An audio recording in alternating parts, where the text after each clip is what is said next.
আজকে আমরা রয়েছি জার্মানির হাইডেলবার্গ নামে একটা খুব সুন্দর শহরে, যেটা ফ্র্যাঙ্কফুর্ট থেকে প্রায় ৭৮ কিলোমিটার দক্ষিণে অবস্থিত। আমরা রয়েছি এই শহরের একদম পাহাড়ের ওপরে একটা দুর্গের সামনে, সুবিশাল দুর্গ।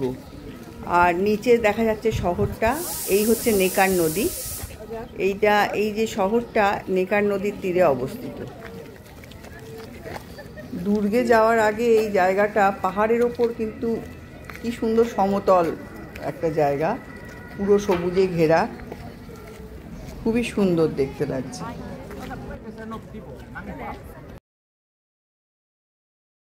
হাইডেলবার্গ শহরটা যেমন পুরনো, তেমনি এর মধ্যে কিন্তু একটা প্রচুর সাংস্কৃতিক একটা দিক রয়েছে এই শহরে। এই সময় দেখা গেছে 1916 সালের জনসংখ্যার ভিত্তিতে দেখা গেছে এখানে প্রায় 1/4 স্টুডেন্ট এখানে থাকে, আর এটাকে বিশ্ববিদ্যালয়ের শহরও বলা চলে।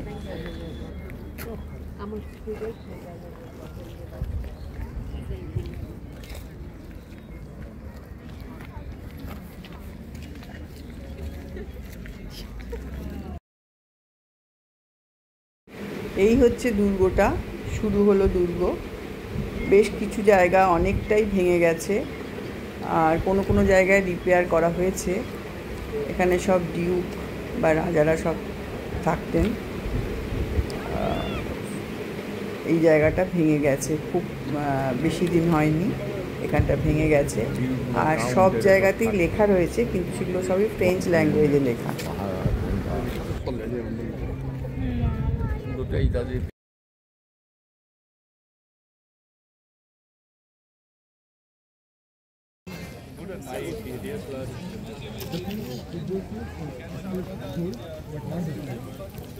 If I use so I have a very good lens. I sharp it down.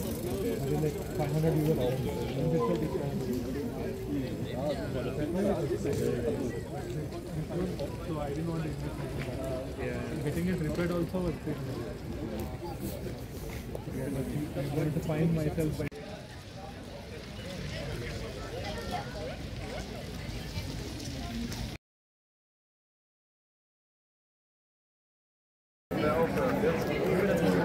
entrance of castles.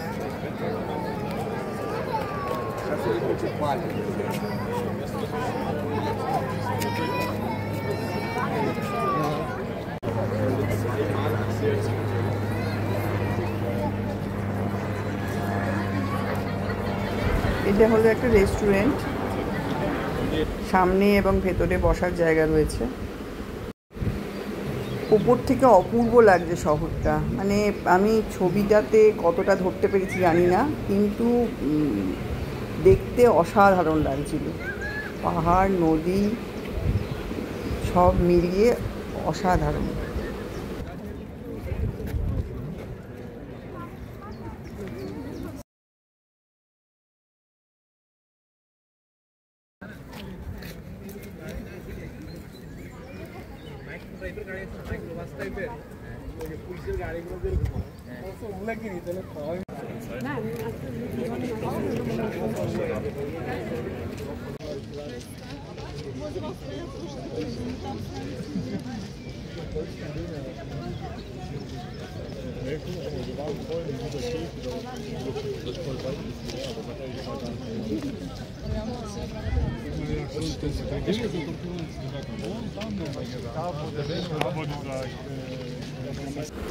দুর্গ থেকে বেরিয়ে যে জায়গায় আগে দেখেছিলাম সবুজে ঘেরা, সেটারই একটা কোণে একটা বিল্ডিং মতো রয়েছে, অনেক পুরনো, যেখানে সব অনেক রকম প্রাণীদের রক্ষণাবেক্ষণ বা প্রিজার্ভ করা হয়। আর সব থেকে বড় কথা, এই যে জলাশয়গুলো, এখানে ট্যাডপোল আছে, ট্যাডপোলগুলো কিন্তু এটা কাল্টিভেট করে। পাহাড় থেকে নেমে এলাম সমতলে, অর্থাৎ হাইডেলবার্গ শহরই। এখানে এটা একটা চার্চ রয়েছে, আর এখানে অনেক বড় মার্কেট প্লেসও রয়েছে, দেখাবো সেগুলো। এটা একটা চার্চ, আর অনেক প্রাচীন এগুলো, এই যে বাড়িগুলো সব অনেক পুরনো। এই হচ্ছে মার্কেট প্লেস।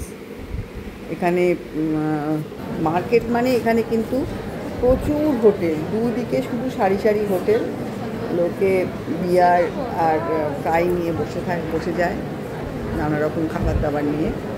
এটাই এখানকার কালচার।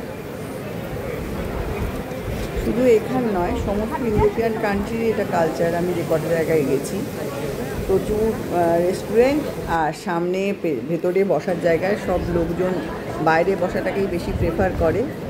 সবার হাতে হার্ড ড্রিঙ্কস আর নানা রকম প্রাইজ থাকে। ইনি এনার হাতের কাজের পসরা সাজিয়ে বসেছেন, গ্রিটিংস কার্ড, ওয়াল হ্যাঙ্গিং, নানা রকম জিনিস রয়েছে। তবে এই যে ছোটো ছোটো গ্রিটিংস কার্ডগুলো সবই 4-5 ইউরো থেকে শুরু। বড়গুলোর দামগুলো আমি বলতে পারবো না, কিন্তু ছোটোগুলো সব।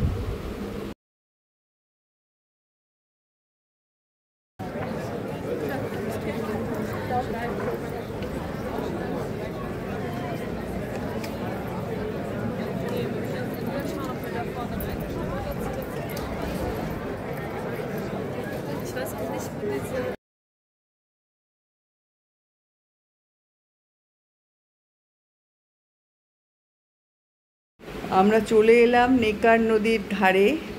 এই দৃশ্য অসাধারণ। এই যে দূরে ব্রিজটা দেখা গেল, আমরা কিন্তু ওপর থেকে এই ব্রিজটা দেখেছিলাম, তার ছবিও দেখিয়েছিলাম।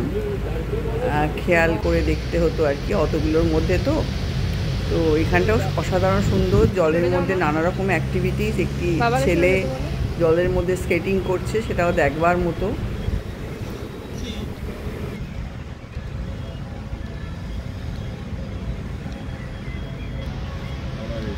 এত সুন্দর লাগছে, মনে হচ্ছে শুধু চক্ষু ভরে দেখি, ভিডিও করতেও ইচ্ছে করছে না। এত ভালো লাগছে, শুধু মনে হচ্ছে উপলব্ধি করি এই সৌন্দর্যটাকে।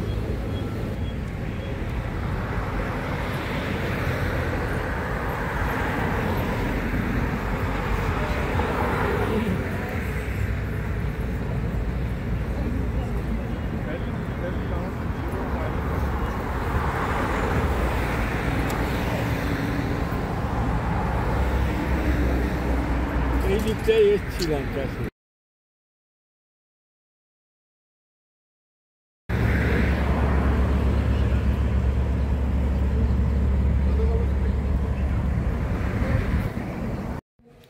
এটা হচ্ছে ব্রিজে যাওয়ার গেটটা। এই ব্রিজটার নাম হচ্ছে কার্ল থিওডোর সেতু বা ব্রিজ। এটা অনেক পুরনো। এখান থেকে পুরো দুর্গটা দেখা যাচ্ছে। এই যে পুরো দুর্গটা কিন্তু এখান থেকে দেখা যাচ্ছে ব্রিজটা থেকে।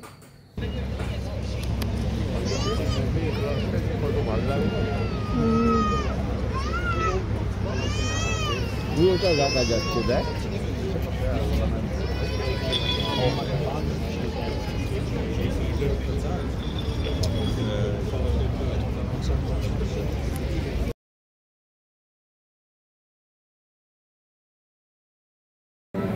এটা একটা coffee and ড্রিঙ্কসের shop.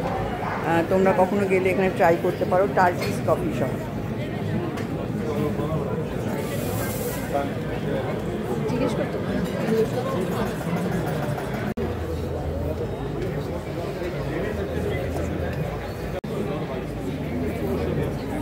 Namaste. You're coming from India? Yeah.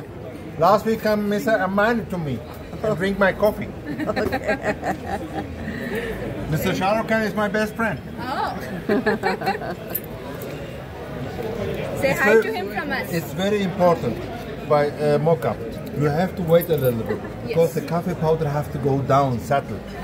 Don't shake it. You have to drink zip till to coffee powder. Oh, okay. Then it's finished. Okay, thank you. Thank you. Thank you. কফিটা খাওয়ার কি process সেটা ভদ্রলোক আমাদের বুঝিয়ে বললেন, কিভাবে খেতে হয়, মানে কতটুকু খাবে সেটা আর কি। জার্মানির প্রত্যেকটা শহরই আমার ভীষণ ভালো লেগেছে। তোমাদের সঙ্গে আমার সাধ্যমতো শেয়ার করলাম সমস্ত ভিডিও বা পোস্টগুলো। সবাই ভালো থেকো, সুস্থ থেকো, টাটা।